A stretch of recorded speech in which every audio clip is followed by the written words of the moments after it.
On Sunday, October 4th, 1992, at around 2 in the afternoon, an incident occurred in the city of Wonju, Gangwon Province. A man, holding a gasoline canister, stormed into the second floor of a building that housed the prayer hall of a religious group. This place was known as the Royal Hall. He headed straight for the entrance and shouted loudly, "Give it back! Return what's mine!" Hearing his cries, frightened congregants came out to meet him. The man began furiously pounding on the windows, kicking the doors, and creating chaos.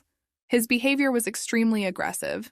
At first, the congregants tried to calm him down. "What's wrong? Why are you acting this way?" After a while, it seemed as though he had settled down slightly, and people began to think the incident would soon be over. Unfortunately, the congregants failed to notice that the man had brought a gasoline canister with him. Moments later, he began pouring gasoline from the entrance of the prayer hall to the staircase leading to the second floor. Then, he took out a lighter and ignited it all. The fire engulfed the area instantly. Wooden benches and carpeted flooring caught fire, and the flames spread at a terrifying speed. However, the greatest threat was the toxic smoke that quickly filled the entire space.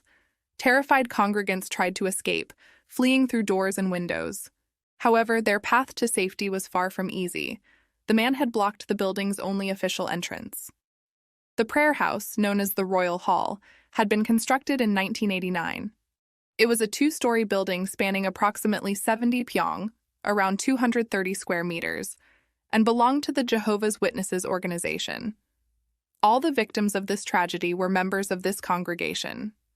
On the day of the incident, October 4th, a Sunday, approximately 70 people were inside the building, most of them teenagers and children attending religious study sessions.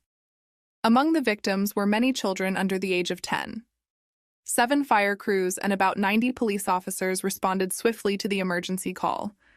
It took 40 minutes to completely extinguish the fire. However, the damage was catastrophic. Approximately 20 minutes after the fire began, the man who had started it calmly walked into a police station located just 400 meters from the site of the tragedy. "I'm the one who just set fire to the Royal Hall," he declared with complete confidence. The man was identified as 35-year-old Won On-shik, an employee of the Wonju branch of the Korea Land Corporation, now known as the Korea Land and Geospatial Information Corporation. At first, the police struggled to believe Won On-shik's confession. He showed no sign of remorse, not even a hint of nervousness. In fact, he seemed proud of what he had done. Won On-shik appeared to be an ordinary man. He had no prior criminal record, worked for a reputable company, and led what seemed like a normal life. However, a background check confirmed that he was indeed the perpetrator of the arson that claimed the lives of 15 people. In addition to the fatalities, 36 people suffered severe burns. But the tragedy did not end there. Most of the survivors were members of the Jehovah's Witnesses religious organization. Due to their beliefs, they refused blood transfusions, a critical treatment for severe burns. For instance, one victim declined a transfusion, explaining that adherence to her faith was of utmost importance, and ultimately passed away. This sparked heated debates in society, as such decisions were incomprehensible to many from the perspective of common sense. However, for the victims, it was a matter of religious principles, which they placed above their own lives. Why did Won On-shik commit such a heinous crime? The answer lies in his family relationships. His wife, Shin Song-suk, was a devout follower of the Jehovah's Witnesses. Her faith deeply irritated and angered him, especially because it often seemed to take precedence over their family. On the morning of October 4th, they had yet another argument. Shin Song-suk was preparing to attend the gathering at the Royal Hall. One insisted that she stay home, but she refused, declaring, "God is more important to me than family. I will never miss a meeting." Those words pushed Won On-shik over the edge. They were the final straw that ignited his fury. Neighbors recalled that he had rarely consumed alcohol in the past. However, as his wife increasingly devoted herself to her religion, he began turning to alcohol for solace. The growing tension in their household likely became the catalyst for the tragedy, one that irreversibly altered the lives of many. From the moment Won On-shik's wife delved deeper into her religion, his mental state began to deteriorate. He felt increasingly powerless as their family life crumbled before his eyes. To cope, he started drinking heavily. On that fateful day, as soon as his wife left for the gathering, he downed 2 bottles of soju one after the other. A single thought swirled in his mind. This damned religion has destroyed my wife, my home, and my entire life. I'll burn it all down. With these thoughts consuming him, Won-on-shik went to the shed, grabbed a plastic canister, and walked a kilometer to the nearest gas station. There, he purchased 10 liters of gasoline, filled the container, and headed toward the prayer hall where his wife often spent her time. By 2:30 in the afternoon, he was standing in front of the building. He shouted, "Give me back my wife!" The congregants, trying to calm him, told him she wasn't there, but he didn't believe them and began making threats. "If you don't bring her to me, I'll burn this place to the ground." Without further words, Won-on-shik began pouring gasoline from the entrance to the staircase. The floor was carpeted and the furniture was wooden, making the fire nearly impossible to control. When he ignited the gasoline, the flames spread instantly, turning the hall into a living hell. The carpet caught fire, releasing toxic carbon monoxide that quickly filled the space. Many congregants trapped at the back of the hall were unable to escape in time and succumbed to suffocation. The most shocking part was what Won-on-shik did after starting the fire. He blocked the building's only entrance, preventing anyone from escaping the burning structure. Standing in front of the door, he watched as the flames grew and actively hindered people from fleeing to safety. When one began obstructing the exits, the congregants decided to force their way out. They managed to overpower him, clearing the path to begin their evacuation.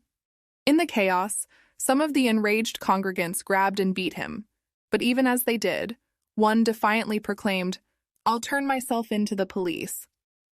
After making that statement, Won-on-shik walked to the nearest police station to voluntarily surrender. However, it was later revealed that his wife, Shin Song-suk, had not been in the building that day. According to various accounts, she either managed to escape through a side door, avoiding the tragedy, or had not attended the prayer hall at all that day. The following morning, on October 5th, Shin Song-suk, along with her mother and brother, voluntarily went to the police to give their statements. Won-on-shik was taken into custody and paraded before cameras. A man who, before the tragedy, appeared to be an ordinary, upstanding family man shocked the nation with his actions. Later, he remarked, "I only meant to kill my wife, but things went too far. I'm upset." Biography of Won-on-shik. Born in 1957 into a poor farming family in Gangwon Province, Won-on-shik was the only son in a household with 4 sisters, making him the critical heir of the family. However, they lived in extreme poverty, and the early death of his father plunged the family into even deeper hardship. From a young age, one was determined to escape poverty. By the age of 20, he began working at the Korea Land Corporation. His career started as a contract employee, but through hard work and dedication, he was soon promoted to a permanent position. Won-on-shik, after several years of diligent work, married a woman named Shin Song-suk in 1982. She was 2 years younger than him. The couple had 2 daughters. Following his transfer to a position in the city of Wonju, he managed to purchase a 25 pyong apartment, approximately 83 square meters, for 40 million won, where the family began a new chapter in their lives. On the surface, everything seemed perfect. However, their happiness was short-lived. Just 3 years after their move, in 1991, his wife became deeply involved with the religious organization Jehovah's Witnesses. This event marked a turning point in their family life. At first, Won-on-shik did not pay much attention to his wife's religious activities, but over time they began to tear their family apart. His wife became entirely absorbed in the organization, devoting less and less attention to their home and children. This deeply troubled Won. He increasingly turned to alcohol for comfort, often lamenting to friends and colleagues, "She's completely lost to this. Our home is falling apart now." Despite the marital struggles, Won-on-shik was known for his devotion to his mother. After the early death of his father, his mother raised the children on her own, and their bond remained especially strong. However, as she aged, her health declined significantly. She suffered paralysis in her lower body due to a stroke and required constant care. Won brought his mother to live with him so he could care for her, But after his wife became heavily involved in religious activities, she often left her mother-in-law alone. Shin Song-suk would disappear for gatherings and other religious events, neglecting to cook for or tend to the elderly woman. Over time, Won On-shik's dissatisfaction with the situation at home grew. His mother, a devout Buddhist, felt constant tension in her interactions with her religiously fervent daughter-in-law. While Won was at work, Shin Song-suk and his mother were left alone together, and their time together was increasingly marked by conflicts and arguments. The difficulties intensified as Shin became increasingly consumed by her religious activities, neglecting the growing problems at home. Eventually, in September 1991, Won's elderly mother reached her limit and moved in with her daughter. For Won On-shik, this was the final straw. The anger that had been building for years finally erupted in a horrifying tragedy. Under the influence of alcohol, he grabbed a canister of gasoline and set the fire.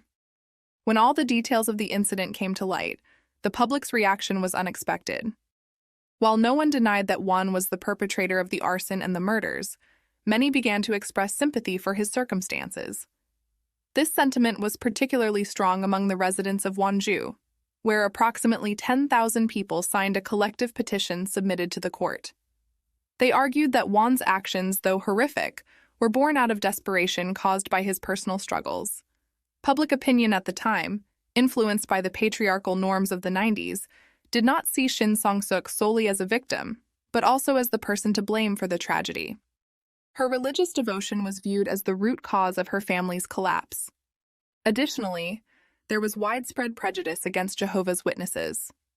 In the early 90s, this organization was relatively unknown in South Korea, and many regarded it as a cult. Some even began to see Won On-shik as someone who had taken a stand against a dangerous religious group, which garnered a degree of sympathy from certain segments of society. This tragic case became one of the most widely discussed events in South Korea, particularly in the context of the public sentiments of the time. In 1992, the year of the arson, the country was gripped by panic over the predicted rapture, an apocalypse allegedly foreseen by the leader of the religious sect Dami Mission. This prediction caused widespread anxiety, affecting even those with no ties to religion. Amid this climate of religious tension and societal criticism of cults, Won On-shik was received with mixed perceptions. An article in the Donga Ilbo newspaper on October 5, 1992, described him as a criminal who cannot be forgiven by law or society, yet at the same time, one of the primary victims of a religious organization. Underlying causes of the tragedy. While much of the focus was on Shin Song-suk's religious activities, one of the primary sources of family conflict was the fraught and tense relationship between Shin and her mother-in-law. According to Shin, she faced constant criticism and verbal abuse from her mother-in-law, including insults and humiliation. This pressure became increasingly difficult to endure, especially when she was left alone at home with the elderly woman. Shin claimed she sought comfort and emotional support during this time, and it was her own mother who suggested she study the Bible as a way to find peace. This was Shin's first introduction to the Jehovah's Witnesses, and she later became an active member of the organization. She began attending the Royal Hall 3 times a week, which she said helped her cope with her internal struggles. Odnakodlia eo muja, von onshika, eti poseszczenia stali symbolom, eo ukoda od semejnik obiazanosti, czto eschio bolshi obostrilo konflikt. Shin Song-suk continued to be deeply involved in religious activities, which became an increasing source of irritation for her husband. Thursdays were particularly troublesome, as services ended late, and she would return home only around 11 o'clock at night. This routinely led to frequent arguments between her and her husband. For Won On-shik, the primary source of his anger was his wife's perceived neglect of her duties toward his elderly mother. He believed that Shin was ignoring her responsibilities. On the other hand, Shin grew disillusioned with her husband, who always sided with his mother in their disputes. The conflict reached its peak when the mother-in-law moved in with her daughters, a move that Won saw as the ultimate collapse of their family life. This breakdown led to the tragedy. In a fit of rage and under the influence of alcohol, he set the fire that claimed 15 lives. However, it must not be overlooked that regardless of his personal circumstances, Won On-shik is a man who committed mass murder. Following the trial in the first instance, he was sentenced to death. In 1993, his sentence was finalized, and he became known as one of the longest-living death row inmates. As of 2024, he has been in custody for 31 years, serving his sentence in a correctional facility in Gwangju. Interestingly, during his time in prison, Won-on-shik became a deeply devout Christian. His life behind bars has been marked by constant prayer and involvement in religious activities. Recently, debates have arisen regarding the timeline for carrying out his sentence. According to Article 66 of South Korea's Criminal Code, if a death sentence is not carried out within 30 years, it may be commuted due to the statute of limitations. This has sparked concerns that Won-on-shik might escape execution. To prevent such situations, the South Korean government amended its legislation, removing the statute of limitations for carrying out death sentences. Under the revised law, a death sentence is now effectively equivalent to life imprisonment without the possibility of parole. In an interview, Won-on-shik stated that over 30 years of life in prison, he had learned to accept his circumstances and face each day with resignation. However, this cannot serve as justification for the 15 lives brutally cut short in the fire he set. We're moving on to the second story, but I'd love to hear your thoughts on the first one in the comments. It's important to me to see these events through your eyes. This story unfolds in a district known as a hub for foreign workers. Due to the age of the buildings, many locals pushed for reconstruction, yet it was precisely this aged state that allowed some people to make a living. One such individual was Khan, who had been engaged in repair work in the area for over a decade. On April 28, 2016, Khan, along with a colleague, was involved in dismantling an old traditional toilet in one of the buildings within the industrial complex. This toilet was located on the ground floor, beneath an emergency stairway, an exceedingly old and remote spot, rarely used since modern restrooms had been installed in the building. During the demolition, Khan noticed a peculiar structure. It was situated right behind the staircase and was a concrete formation approximately 130 centimeters wide, 90 centimeters deep, and 40 centimeters high. The structure was so robust that Khan couldn't easily break it down. Why reinforce it so uselessly? He wondered as he struggled to dismantle it. Eventually, using a lever, he managed to remove the top of the concrete block. At that moment, something suddenly fell to the ground and rolled right to Khan's feet. It was a skull. With a strange premonition, Khan peered inside the concrete structure and discovered a fully preserved human skeleton. Khan immediately reported the find to the police. Upon arrival at the scene, the officers quickly concluded that this was likely a murder case and began their investigation.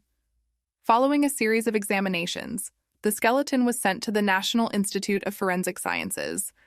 Analysis of the bones and hair revealed that the remains belonged to a young woman of Mongoloid descent, approximately 20 years old, with a height ranging from 162 to 170 centimeters. In this context, Mongoloid refers to individuals from countries such as Korea, Japan, China, Mongolia, Tibet, and other regions of East Asia. The reason for such an extensive definition of origin was as follows. When an unknown DNA sample was obtained, it was compared against the missing persons database in South Korea, but no matches were found. The victim's identity couldn't be established from the items found at the scene either, as there were no personal belongings or clothing present. It appeared that the perpetrator had intentionally disposed of all items and buried her in the nude to conceal her identity. The only distinctive feature of the victim that could assist in her identification was the absence of the first lower right molar. Additionally, research indicated that because the body was buried in cement, it was entirely isolated from external factors such as temperature, humidity, and insects. This significantly slowed the decomposition process, making it impossible to accurately determine when the victim had been buried. Nevertheless, the investigation into several pieces of evidence from the crime scene continued. At the crime scene, several items were discovered, including a pillow that had been placed over the victim's face, a piece of a cement bag, a packet of nongshim soup, and a pack of Hanaro cigarettes. The pillow covering the victim's face holds particular significance. It is likely that the perpetrator used it to obscure the victim's face during the act, which generally suggests an attempt to lessen feelings of guilt. This could indicate that the perpetrator knew the victim personally. As for the soup packet and cigarette pack, it seems the perpetrator inadvertently left them in the cement. They may have accidentally mixed with the cement in the darkness, unnoticed by the perpetrator. Despite the presence of these clues, hopes of finding any significant DNA evidence were dashed. Identifying a suspect also proved impossible. Nonetheless, the crime scene offered some insights into the perpetrator's behavior. It seems he deliberately chose an old public restroom to mask the unpleasant odor of a decomposing body. However, one question remains. Why did he opt for such a complicated method as burial in concrete? After all, just a 2-minute walk from the site was a small forest where the body could have been simply buried. Experts speculated that the murder might have taken place in winter, when the frozen ground would have made digging difficult for the perpetrator. It's also possible that the killer chose a location he was most familiar with. In any case, the perpetrator likely buried the body at dawn and, to save time, immediately encased it in cement, repeating the process 3 times, spreading cement powder, then pouring water over it. After the initial encasement, the perpetrator returned to the site a year or 2 later to add another layer of cement. This suggests that he must have experienced fear and decided to reinforce the concealment. From this, it can be inferred that the perpetrator was well acquainted with the location and knew how to work with concrete. He may have possessed certain knowledge and experience in construction. Based on this information, profilers narrowed down the age of the perpetrator to someone likely exhibiting professional skills between their mid-30s and late 40s. Technically, to hide the body in such a manner, at least 7 bags of cement, each weighing 40 kilograms, and 42 bottles of water, each with a capacity of 1.5 liters, were required. This is a significant amount of materials, and mixing water with cement could have been challenging for one person. Therefore, it is plausible that the perpetrator had an accomplice. However, not everyone agrees. A user online, claiming to be an expert in cement work, stated that someone with construction experience and good physical conditioning could have completed the task in an hour. One way or another, there was no doubt that the perpetrator was well acquainted with this building and the concrete structure. Once the case became public knowledge, the local residents began speculating about the identity of the victim. They guessed she might have been a foreign worker employed at the factory, or a foreign woman working at a nearby cafe. However, there were no reports of anyone suddenly disappearing in the area. The police meticulously examined the cement and the objects found, trying to determine the time of their manufacture and placement, and concluded that the victim had been buried between 2004 and 2008. Yet even this information wasn't enough to establish the victim's identity. A year after the remains were discovered, a television network decided to delve into the case and attempt to narrow down the crime's time frame. Using registration records, they aimed to find all the building owners and factory managers who had owned or worked there in the past. The first 2 building owners appeared to have no connection to the case, but a complication arose with the third owner. The peculiarity was that the building was registered to 2 people, and they were friends. From December 2003 to 2015, they owned this building and operated their factories on the first floor. At that time, there were no modern restrooms on the first floor, so it was likely that both owners, as well as their employees, used the old restroom where the skeleton was discovered. In examining the testimonies of these 2 owners, noteworthy discrepancies emerge.